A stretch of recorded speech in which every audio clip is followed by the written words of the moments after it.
Broadcasting from an undisclosed location under a farm pond somewhere in the Midwest. Your host is Jim Crowley. This is Slickfish Radio.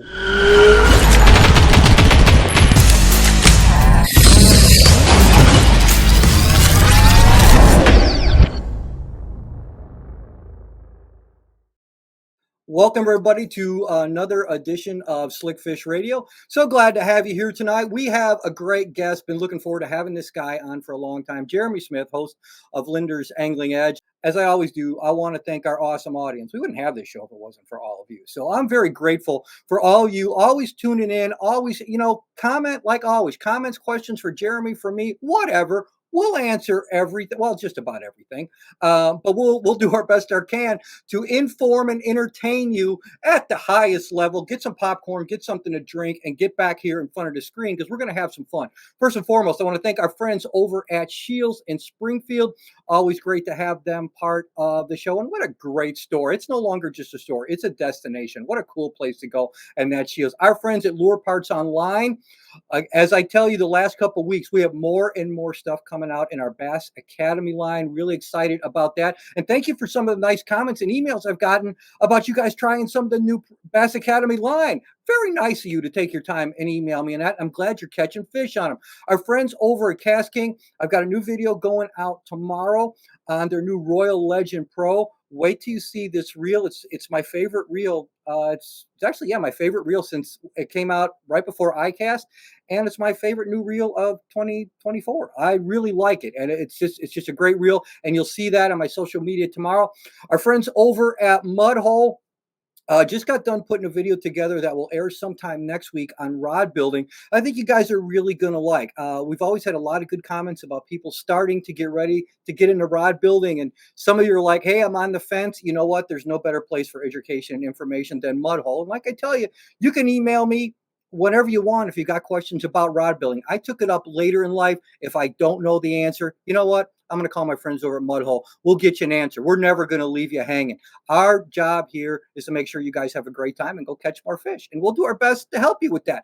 And as always, we are powered by our friends over at Dakota Lithium. Fantastic customer service, 11-year warranty on those batteries. And I honestly don't think just about anybody on the battery side supports our sport of fishing more than Dakota Lithium. Some more people are commenting here. Well, looky here. Savannah Outdoors, how you doing, Jim? I'm doing fine, Savannah, and I hope your dad's watching with you too. Glad to have you.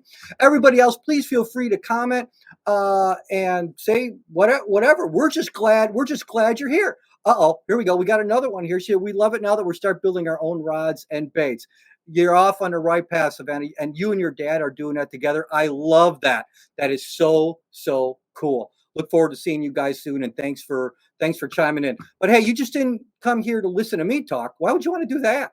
I'm going to bring in our guest, Jeremy Smith. Welcome to Slickfish Radio, man. Hey, Jim. Thank you for having me. I'm just thrilled you're here, man. I'm gonna, and I'm not saying this just to blow smoke, but in my opinion, you are absolutely one of the best educators on television today. And I can tell you folks this from just talking to him. Jeremy is the same when you talk to him off camera, on camera. He's the same way. He loves to fish, and you grew up doing that, didn't you? Yeah, well, thanks, Jim. That's very kind. So yeah, I love fishing, of course, my whole life, and so pretty fortunate to have made a living in the sport fishing industry and getting to fish. Of course, everyone thinks when you're in this business you fish every day, but of course it is a business. So there's a lot of elements to the business that you have to keep in mind. But we do have the good fortune to fish a lot of really great waters, travel to a lot of really different cool locations, and fish with a number of great people and meet a number of great people as well. So it's great. Yeah, I can tell you we filmed a number of shows in Minnesota this year, and you know what? I say it every time, like, you know what? I may move there. I mean, there just because the fishing is so incredible. When we were up, to see you guys the last time we fished trout with Troy, then I came back again and we filmed 3 different lakes in 4 days and just annihilated them and just had a blast. So much fun fishing bass in the grass, which is absolutely one of my favorite things. And you just got back from a trip. You guys were out filming. Where was your most recent adventure? Yeah, so we spend a lot of time in Ontario, Sunset Country, Ontario. well, really throughout Canada, Ontario primarily, but we do spend time in Manitoba and Saskatchewan as well. So, right before we talked about this, we were headed to Wabigoon, which is in Dryden, Ontario. So we were fishing that lake, and then from there, we came back for a little bit, and then we headed up to Lac Seul on the east side of the lake, out of Anderson's Lodge there, and that was just stayed at Pick Narrows way up in the north end, and that was a really amazing wilderness experience. So got two pretty sweet trips up to Sunset Country, and the weather wasn't the best. We had the first trip to Wabigoon. It was like in the 90s, slick. Ooh, We had no wind. oh, So you know what that's like.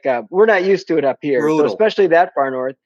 And when you just get those slick conditions, fishing can be kind of tough. And then Lac Seul, it wasn't nearly as hot, but it was slick. So, you know, the fishing when it's like that, it does really seem to be super narrow windows. You gotta fish through all of it because you know you can look at moon, you can look at whatever. If you do get a change in weather, of course that helps, and we did get the bites during that. But otherwise, it's just like bang, you get a few fish going, and then it's dead, dead, dead, dead, dead. You grind through it, and then it happens. So, but yeah, man, it was great. That's awesome. Nicholas and D'Andrea just kidding. Good evening, guys and gals. Very awesome to hear about new fishing gear. He's a great guy to talk to. Also, yes, you are correct. Oh, look at this. My lovely wife chimed in from upstairs. Hi, guys from upstairs. I swear she does this just because she makes sure that I'm in the basement, Jeremy. I think that's why Yeah. she really Where's he at? I Yeah. really do. She goes, I hear his mouth all the time. I think he's in the basement. So she's happy about that. And Christmas Vay chimed in. Hi, Chris. How you doing? Glad to have you on the show. And I'm sure you guys were fishing muskies up there. And when it gets slick like that, and you know it better than anybody, those conditions can be tough for anybody watching tonight, or when they see us on the other platforms. What is one of your go-to things you do or techniques that you do when you're muskie fishing when it gets slick like that, because that is one of the hardest conditions to fish muskies under? What do you start thinking about? What do you start doing?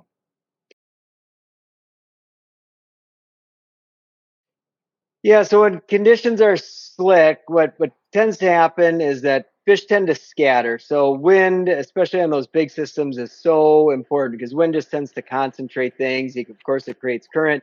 It does a number of different things, but when things get slick, just picture that the fish tend to scatter. So during those points in time, you're really looking for the best habitat available. So you're looking for spots that have a lot of complexity, that have access to deep water. It has weeds, it has rocks, it has all of these different elements, and you just start trying to fish a lot of those things uh, as much as you can, and looking for signs of life. And a lot of times there aren't signs of life. So this last trip to Lac Seul, it's traditionally a really hard lake. It's low density, but it does go to show you that when a window opens, you can pick a spot. You say, man, everything about this looks good. It's got great weeds. There's wood here. There's rocks. There's access to deep water. It's near a neck down by current, but you fish it 3 times and you see nothing, and then all of a sudden the conditions change, and bam, bam, bam, there's three, and in a 50-yard stretch. So you just got to have confidence in that when you see habitat that looks good, there are probably fish there.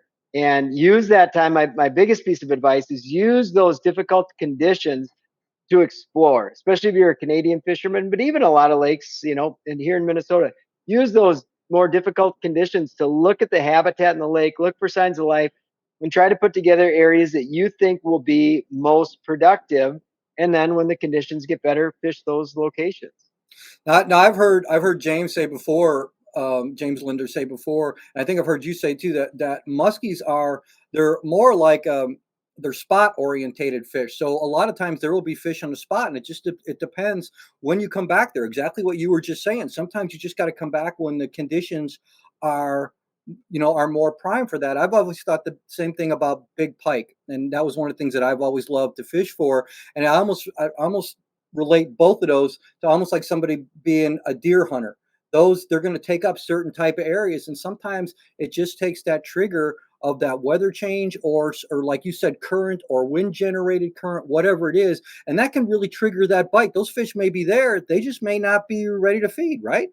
Yeah, for sure. And with technology today, you can tell, in a lot of cases, are there, the great question in fishing often is, are they not here or are they not biting? And with today's technology, If the fish are not in cover, you can tell if they're here or not. But if they are in cover, cover meaning like if they're Right. laying in boulders, or they're in heavy weed cover, or they're sitting next to stumps on the bottom, or they're touching the bottom, they're difficult to see. But if they're up off the bottom, you can tell. And when fishing gets tough, the fish just tend to lay down, and they're difficult to find. So you do definitely have to just go back to instincts and say just what you're talking about, Jim. What's got the best elements here, and let's grind on that.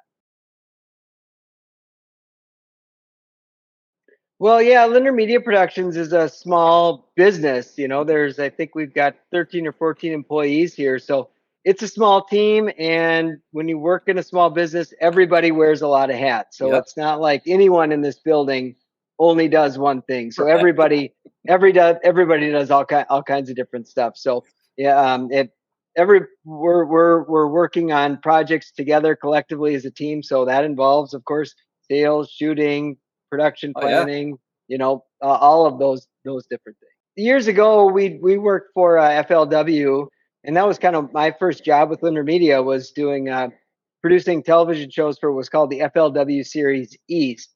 And so in my 20s, I got all this really great experience with different bass guys around the country, and that was about the time that the drop shot hit the U.S. And it was primarily used as a smallmouth tool, and it was like, oh man, this thing's really got legs. This is a sweet presentation for a number of things. So yeah, I started incorporating live bait with it, different sizes of it, for however many years. And it's not like I figured this out. A number of people have, but yeah, man, I remember the first time we were on Deer Lake up in Itasca County, and it was, slip bobber fishing was a great way. Slip bobber and a leech was a great way to do it. And I picked up I'm like, I'm going to try a drop shot because those fish were on sharp breaks. And it was like, holy smokes, this is way better. We're catching way more fish drop shotting. Then just started applying it from there. But yeah, panfish, it's a great deal. And the other thing about a drop shot is that it's so simple for anyone to use.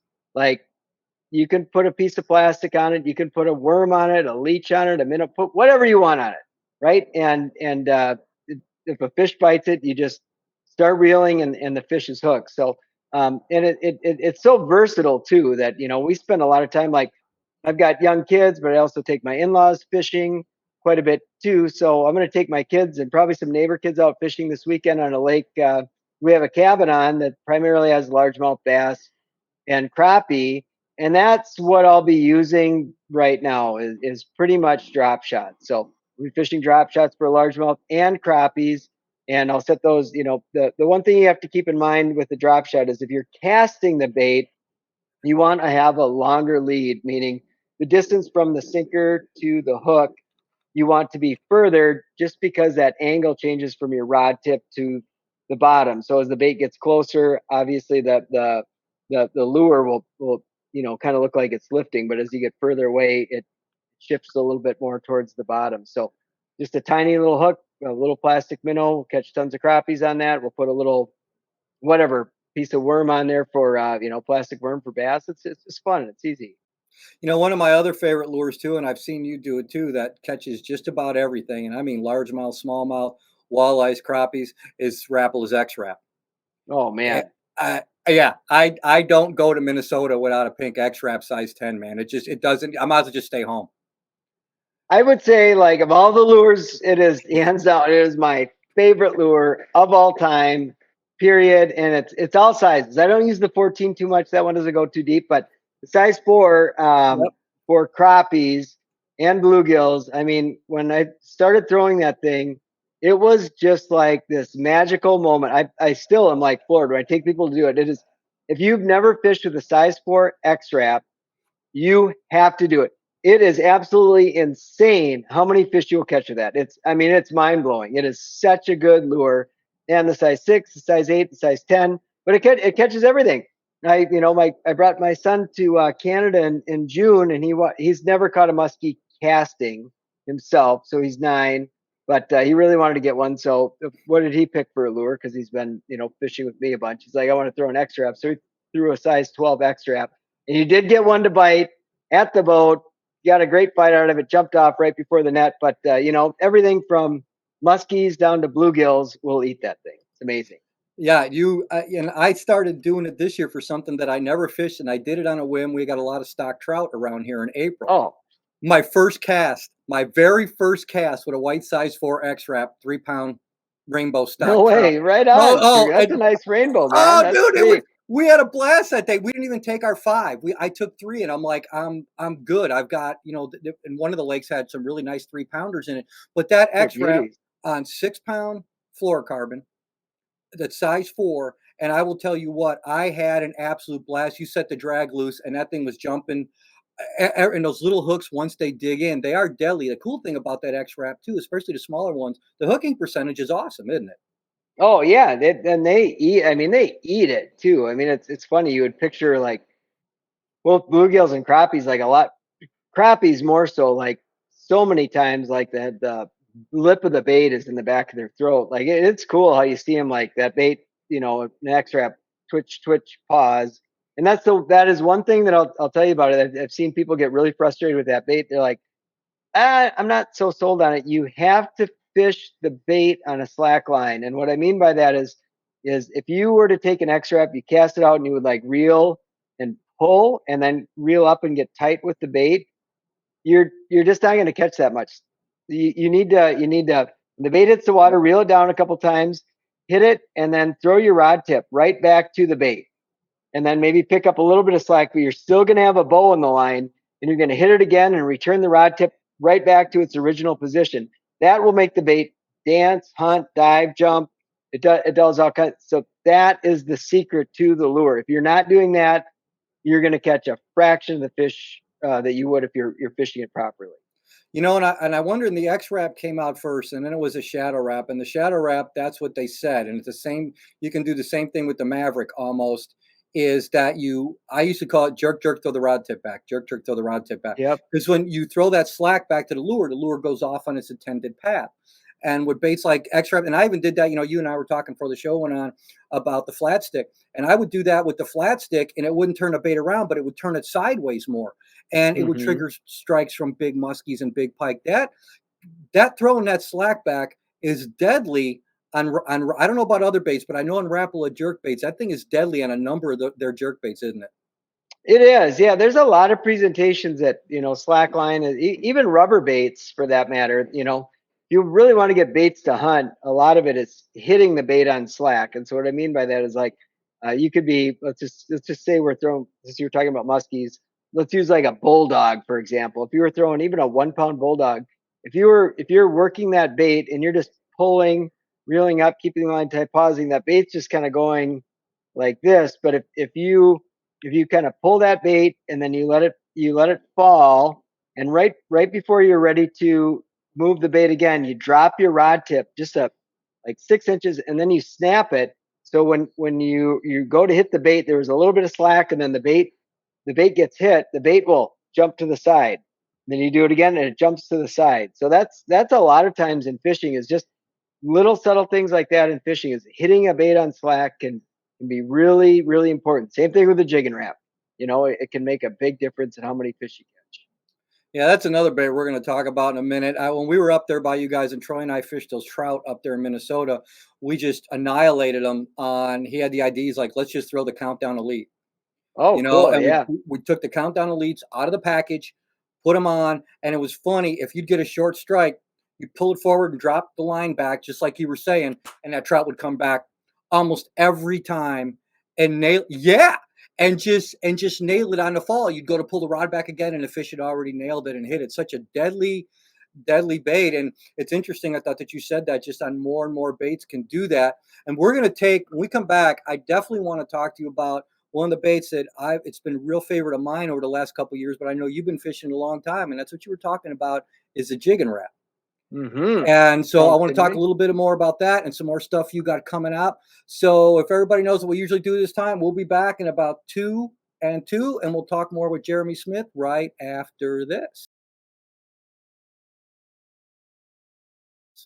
Located in Springfield, Illinois' largest selection of sports and sportswear, hunting, fishing, specialty shops and services, a 65-foot Ferris wheel, 16,000-gallon saltwater aquarium, and industry-leading knowledgeable employees. You don't take chances at Shields, ever. At Lure Parts Online, we have everything you need to make your own lures, tie your own flies, pour soft plastics, and more. Easy ordering ensures you get your products quickly. You can build all you need to create your own angling success at Lure Parts Online. Cast King, fueled by innovation through novel concepts and ingenious designs, markets directly to consumers with unprecedented cost-effective e-commerce practices, cutting costs by 30% more on average. Cast King empowers anglers of all skill levels to achieve things never thought possible. Find out more at castking.com. Mudhole is your number one source for custom fishing rods. Mudhole is the world's largest supplier of rod building supplies, information, education, and instruction. The best components and brands you trust, including MHX, CRB, American Tackle, Pro Products, Fuji, AFCO, and more. It's easy to build your own fishing rods at mudhole.com. Believing quality is measured by lifespan, harnessing their unique chemistry, engineering, and know-how. Dakota Lithium lasts 4 times longer, powering your passions and backing it up with an 11-year warranty. Find out more at dakotalithium.com. There we go. Come here. Get in here. Yeah, nice fish right there. Hi, I'm Jim Crowley. Make sure you catch my show, Jim Crowley Outdoors, Monday to Friday, 2 p.m. Pacific Standard Time and 4 p.m. Central Standard Time, exclusively on Wired to Fish TV. Look for Jim Crowley Outdoors on Wired to Fish TV on free ad-supported streaming TV, including Plex, that can be downloaded in the App Store at Apple TV, Roku, Samsung, and others.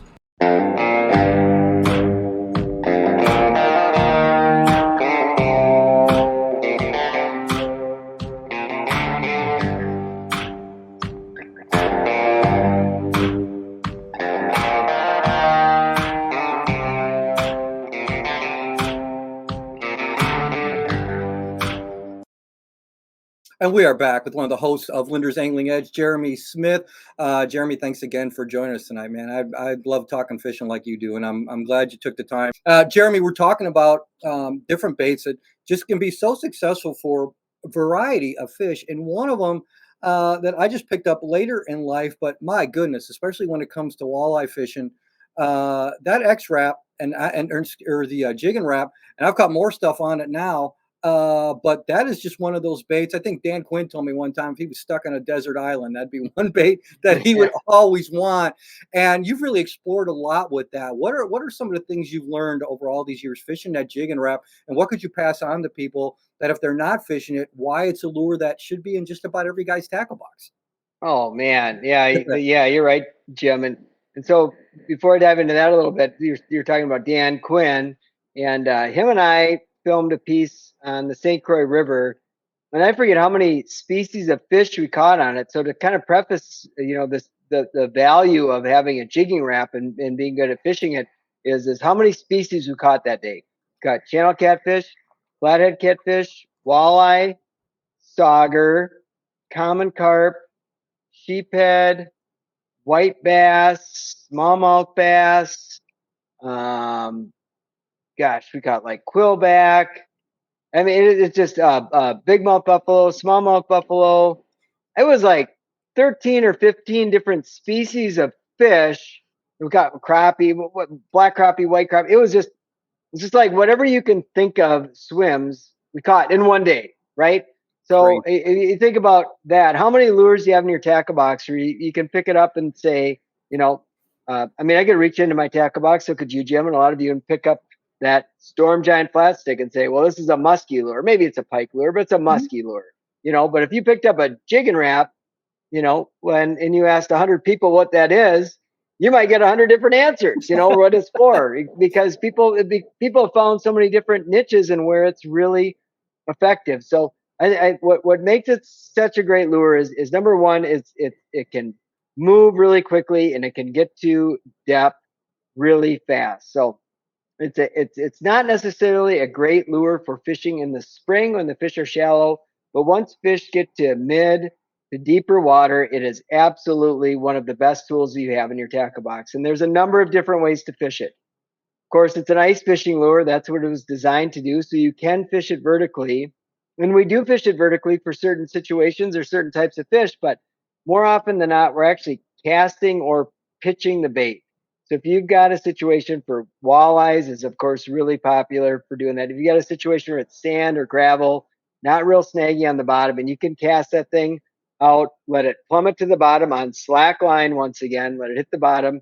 A lot of times you're snapping it, you're giving it a pretty hard stroke of the rod, and immediately throwing that rod tip back so the bait falls on slack and it crashes into the bottom. A lot of times when you go to rip back up again, the fish is eating the bait. So that to me is one of the best ways that you can fish that bait, but also for suspended fish, man. The size 2, you can cream bluegills, crappies, tullabies, whitefish, white bass, all kinds of stuff will bite those size 2s and 3s, and even bigger ones for crappies later in the fall. It's one of my favorite lake trout baits for going to Canada. And speaking of Canada, like we film a number of pieces up there, but one of the struggles that we have is going to those Canadian lakes and trying to create content about a different piece of subject matter or maybe a different type of lure. Is that most of the time it's pretty difficult to do subject matter on anything that isn't an X wrap or the jigging wrap, because the jigging wrap is so often the dominant presentation. It's the best thing going. So you're talking about these other things that are often not as effective as the jigging wrap. It's literally that good. It's interesting you say that because sometimes, especially when Wisconsin, Minnesota in the summertime, it's awfully hard. It was very interesting you said that about getting content, because the first thing I usually start throwing is throwing a bladed jig, and they start whacking a bladed jig. It's just one of those lures for bass that is always tied on from beginning of the season to the end of the season because it's so effective. But you can't do 13 episodes on a bladed jig. Yeah, sure. And it's the same thing with in a lot of cases, obviously with the jig and wrap. So how do you set up your jig and wrap? I usually put a swivel up, but do you use all monofilament or do you use braid? How do you go about setting that up so people know? Yeah, that's a really good question on how to rig it up. So it's personal preference. If you talk to Al Lindner, he would pretty much tell you that he likes running 8-pound mono. He likes that Suffix Advanced mono. That's a sinking mono that has super low stretch. I really like that. I like the 6-pound in that stuff. That is like unbreakable. But a lot of times, if I'm gonna jig and wrap fish, now most of the time I will run 10-pound Suffix 832. I'd have it on a 2500 or 3000 size reel, a 7-foot. I like a 7-foot or 7-1, a medium power mod fast or medium power fast action rod. And then you always have to have a swivel in front of that bait, because it does twist your line. It's not necessarily that it twists your line when you're working it, but it's when you cast it, the bait helicopters. So it really twists the line bad. So swivel's important. But if you're casting it, don't have a long leader. Maybe just keep it to like a foot, 18 inches. That way, if you see fish or you want to target cast, you don't have to have this really long Right. leader that you're often reeling the swivel into your rod tip. And here's the other thing. Sometimes when you're fishing, if you're fishing braid, you do want to have a really loose drag on your reel, so that if I was fishing a jig and wrap doing that really aggressive snapping technique, every time I snap the rod, the drag would almost slip a little bit. So it's just going to slightly slip. If you have that drag pinned down tight, when you go to rip and a fish had grabbed it off the bottom, those hooks are often just going to cut or tear, and you're just going to miss. You're going to be really mad. You keep missing. And that's where the mono comes into play. You've got basically that rubber band Hmm. where if you go to rip it and you've got 50 feet of mono out there, it doesn't matter how hard you rip, you're still going to have that stretch in the line, and it's like that rubber band. So if I was fishing with somebody who had mono, and there are times when mono, for whatever reason, I can't explain it, will outfish braid and vice versa. What I'll end up doing is just basically making like a 50-foot leader of 6 or 8 pound mono to my braid. So I don't dedicate reels any longer to just being a mono reel for jigging wrap fishing. I'll just use, basically a cast length of mono on there, and I'll tie a little Albright or an FG knot to connect that, and away you go. So you can still, have that braid to make the rod a little bit more versatile, but you've got the mono if that's really what it takes to hold on. I've also noticed one thing about the jigging Rap. I think I honestly didn't notice it until I think Dan actually said something to me. He goes, it almost in a lot of cases doesn't matter what color you're throwing. It's more the action of the lure that generates those strikes more so than the color. And so I've always told people that, hey, if you're not sure about it, pick a confidence color that you have. But yeah, the confidence really doesn't, it's more the motion you just explained that really catches that fish. It almost makes them commit to that lure, doesn't it? I think so. I don't have I mean, maybe clown would be my favorite jig and wrap color just because I like the color clown for X wraps and other Yeah. number of other things, so I like that color. But yeah, man, it's the same thing. Like if I broke off and and I caught one on a clown one and there was a whatever, a gold one sitting I next pick to it or a pink, whatever, pick the opposite color of clown, I'd tie that on quick and then that'd be my new favorite color. So yeah, I haven't really seen it be, that big of I a deal. when Dan and I were Dan and who you people say just so you know we're talking about Dan Quinn from Rapala, and when we were talking about it, he said one trip you guys were on. I don't know if it was on Eagle Lake, but you actually had a really big muskie hit that jig and wrap on one of those trips. He goes, and that's when he goes, that bait catches everything.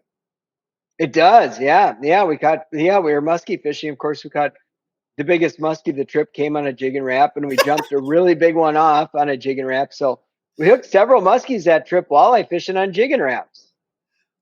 So it just goes to show you. I mean, there's times when one of the lessons I took away from that too was like, okay, we were spending time, we were seeing fish, had a few encounters, fishing muskies shallow, and you're fishing walleyes deep, and you're hooking muskies on jigging wraps. Like, I mean, we did spend some time throwing bondies and tubes and stuff, but didn't hook up. But it was like the muskie, we should have really the thing was we should have downsized. The muskies were deeper. They wanted something smaller and erratic. And so, yeah, it's a tattletale. It lets you know what kind of fish are down there because there you go. If the muskies are on those walleye humps, they'll bite it too. I've got a number of muskies in Canada on the jig and wrap for sure. Like it is a yeah muskies. I obviously wouldn't target muskies with it, but yeah, they bite it.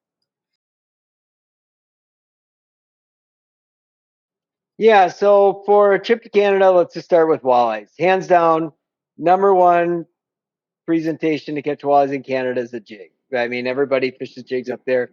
Most people fish jigs and live bait. If you go to Canada, minnows are expensive. They're, Yeah, 30, 40 cents a minnow, right? For a stupid fathead. So do you need minnows? I've seen it in some places where, yeah, sometimes, but most of the time, no. Of course you don't. No, absolutely not. So one of my favorite baits, if you guys haven't seen this, it's called Sensation. Big Bite a big bite. Baits Yeah, makes it. Yep. And they make a 4-inch slim minnow. Like when I go up there, you bring like tons of packs of those because they love it. It stinks. It smells like the original Power Bait is what it reminds me of, but they eat it. It's a great profile. So I always bring like 100 quarter-ounce jigs. If you're fishing deeper this time of year, you might want to think about bringing 100 3/8 ounce jigs. And the reason I'm telling you to bring that many is a lot of times in the fall, the fish are on the rocks. You're going to lose a lot of jigs. So look for those rock piles, but a jig and a soft bait, number one presentation. Next is jigging wraps, man. I'm just telling you, I would absolutely bring tons of jigging wraps up there. Now, don't get caught like throwing jigging wraps on rocky reefs, or it's going to right. cost you lots and lots of money. If the fish are out in the mud, they're out on those sand breaks, those deeper transitions, absolutely. And walleyes will be in the weeds this time of year too. I mean, everybody thinks they're deep; they are deep, but you can get away snapping jigs in the weeds. There's still some really nice fish that are up in weed cover. Again, in the fall, as that water cools, you've got this really cool transition that happens up there. Is that deep water forage, the water's starting to cool. They can start to come up. They can move into cooler water. There's a lot of bugs and other life that they haven't had access to that are in those weed beds, those shallower areas, and the perch and shiners and all of that stuff. As those start to cool, they start to make their way out. So you've got like this intersection of all this life happening and so often people when it gets to September, October, they're thinking that everything's out in the ocean, it's out in the main lake, which there is a lot of fish out there, but those transition areas from those shallower, weedy basins into that big water are areas that I really like to look for. So jigs, jig and wraps for walleyes are absolutely the two go-tos, but also don't be afraid to throw X wraps like we talked about, shad wraps. You can go cast crankbaits at windy points. I mean, it can just be a blast. It is absolutely the time for artificials. And when Mm. it comes to jerk baits, I think a lot of it is just the right setup and people realizing what the jerk bait does. So with that being said, what are you doing with the jerk bait to try to help somebody understand, hey, this is an idea what to do and this is what we're trying to do with it. Yeah, so I would say that the biggest thing with a jerkbait is you do have to have the right equipment. So, what can often happen is somebody wants to go throw a jerkbait. They might have an inexpensive rod and reel, and that rod may just be a really, soft rod. Got a parabolic action. So when they go to pull the jerk bait, the rod is just flexing. It's taking up all of that energy, and it's just basically pulling the bait. It's not making the bait move. So the rod is a big part of it, whether it's spinning or bait casting. In my opinion, you want to have an extra fast action, meaning the blank is going to move, Mhm. really close to the tip of the rod, and then it's going to start to stiffen up as it gets towards the reel seat. So if you've got that extra fast tip, you can make the bait jump and hunt. So that's a big deal with jerkbait fishing. If you've got that, you're going to be in good shape. And then I like to have a faster reel. I throw jerk baits a lot of the time on spinning equipment. So do I. So Yep. 6'10", medium power, extra fast action, 2,500 size reel, 10-pound braid, 12 or 14 Canada, 14-pound fluorocarbon leader. I Mhm. actually like running a heavier fluorocarbon leader most of the time. Anyway, I feel like it uh, this is from muskie fishing, but I feel like the weight of that leader helps keep the bait down a little bit. It's a little bit stiffer. And if you're really working a bait hard, throwing a lot of slack at it, the bait won't foul as much. It won't run over itself with that heavier line because it's a little bit stiffer. So I run a 14-pound leader most of the time on my jerk baits. But yeah, once you get the hang of it, it's not hard. So 2,500 size reel, 10-pound braid, 14-pound leader, 6'10", 6'8", 7 foot, medium power, extra fast action rod, X wrap, Maverick. Throw it at stuff that looks good. Snap it, beat it line, you'll catch. Guaranteed. Yeah, it all depends on the bait, but like if I was saying, say throwing a 10-inch suic, a classic musky bait. Yep, Yep. I'm running 174 pounds single strand wire leader. There's no swivel on it. It's just a welded ring that goes to the split ring, and that's it. So, and the leader's, 8-10 inches long, just a short piece of single strand wire. Yep. So one final thing I want to ask you for the guys going to Canada is for the guys who are going to be chasing muskies. We were talking a little bit before about September and October, but a couple of the high percentage lures that you would bring with you, because that can be a time of year where you have the opportunity for some really big fish. So what would be a couple of the baits that you would say, you got to take these, and the odds are in your favor of having a shot at a big fish? Yeah. So if you're going to Canada muskie fishing at the end of September to early October, I'm going to tell you right now, there is a good chance fishing could be tough. It depends on the year every time. If it's turnover, all of a sudden the water's 57 to 53, it can be a really weird time. Things are funky and it can be tough fishing. However, the last few years, the end of September, early October, the water has been 60 degrees. Fishing has been fabulous. And there's been years, but that time of year, the water's 50 and fishing's fabulous. But uh, a few baits. That time of year, just keep in mind, muskies can bite anything like topwater still in play, bucktails, jerk baits, rubber, everything. But in my opinion, I think Muskie's favorite food is a bucktail. I have tons of confidence in them. So I love throwing size 12, 13, huge bucktails, Mm. giant baits that move a ton of water. If you fish a low gear ratio reel, it seems intimidating, but it's not. Where you're not burning these things. You want to, if you know how to bend wire, add Mhm. more weight to them, make them heavy, and you're going to cast that bait out, and you're just going to slow roll that bait. Try to get a bucktail down 5, 6, 7, 8 feet. Just work that thing down those edges. That thing is moving. They are keen. They are so aware that bait is there. And muskies rarely see blades in deep water on those deep edges. And I'm telling you, You don't get a lot of follows. It's not an action bait, but you will get powdered by big ones. I promise you. That is a legit presentation. The other thing is, of course, rubber. Rubber is really good. And the reason I say that is it's a bait. I mentioned the heavy bucktail because you can work down those breaks. So this time of year, the fish could be up in 2 feet on the crowns of the stuff. It could be down in 18 feet on the break of them. So you want those baits that are going to be able to cover that water column. So tubes, a 10-inch red October, amazing bait. A big pounder bulldog. So big baits this time of year, to me, is really important. But baits that you can get down a little bit, and then lastly would be crankbait. Something you mentioned the flat stick, but the easy bait to throw is like a jointed depth raider. Man, that is Yep. a super simple, easy bait to throw. I've caught tons of big muskies on that bait. Cast it out, wind it in, jerk it a little bit, and that thing will work its way down, and you get that great up action as it's coming up, and super easy. So if you don't want to throw the huge stuff, just throw a crankbait, get down, make contact with bottom. Jeremy, thank you, man. That's some awesome information. And just for people who have been living under a rock, where and when can they find, or where can they find more about Lindner Media? Just give out the socials, everything everybody should know. But we may have a couple new listeners tonight because this is good, solid information that you guys do every day, every week on your show. Yeah, appreciate that, Jim. So check out lindersangling.edge.com. So anglingedge.com is our website. We've got a Linder's Angling Edge Facebook page. We've got a YouTube channel. We're kicking out stuff on Linder's Angling Edge YouTube channel all the time. Instagram as well. We've got a show called Angling Buzz, which we're putting out content all the time. So look, just if you just Googled Angling Edge or Angling Buzz, you'd be able to find all of those different links to all of our different content. And YouTube is where we distribute a lot of this stuff. And of course, check us out on television.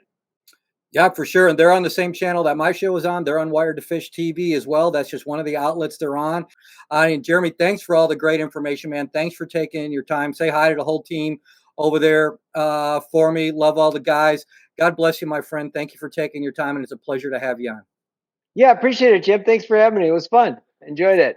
Good. All right. Yeah, man.